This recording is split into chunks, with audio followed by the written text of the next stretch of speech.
Alain, propos d'un Normand. Aimer les locomotives. Tous les petits garçons regardent avidement les locomotives. Tous remarquent le piston et la bielle. Tous essaient de se figurer la puissance motrice des roues. Parmi tous les faits humains, ils vont chercher tout de suite un des plus importants et le plus facile de tous à comprendre, la machine.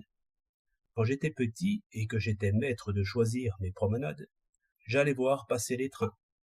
La première chose que je compris, ce fut le mécanisme de l'aiguillage. Entre-temps, j'allais au collège où l'on m'apprenait du latin et du grec. Et comme j'avais une bonne mémoire, je passais pour intelligent. En réalité, mon intelligence ne s'exerçait qu'en dehors du collège, et toujours sur les mécaniques. Chacun a des souvenirs de ce genre à rappeler. Un tel fait devrait éclairer les pédagogues.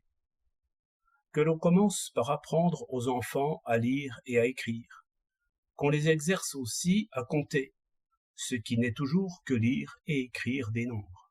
Il le faut bien. Mais si l'on veut ajouter à cela quelques connaissances positives qui décrassent les intelligences, il faut que les instituteurs démontent et remontent des machines, qu'ils fassent dessiner des machines, ajuster, fabriquer des machines. Toutes nos idées claires viennent de là. Les leçons de choses écrasent l'esprit au lieu de l'éclairer. Je fais l'histoire du blé, je décris le chien ou le canard, ce ne sont que des anecdotes.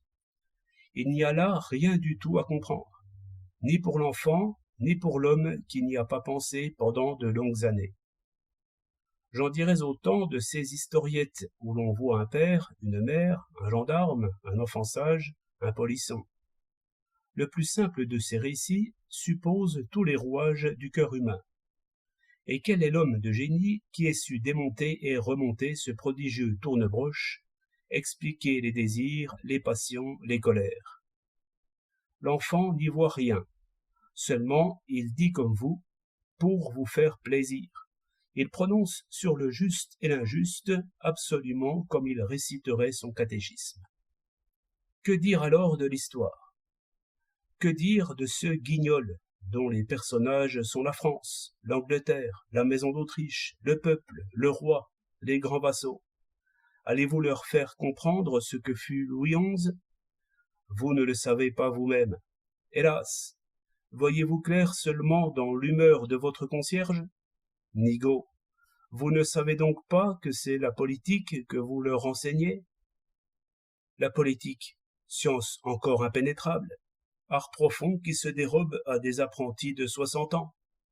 Au contraire, dans les machines, on comprend déjà bien des choses si l'on voit les rouages au repos et si on les met soi-même en marche. Une dent pousse l'autre, une corde soulève la poulie, une courroie entraîne une roue, une horloge à poids, c'est comme un univers transparent. Cette boîte qui fait tic-tac enferme de petits et de grands secrets.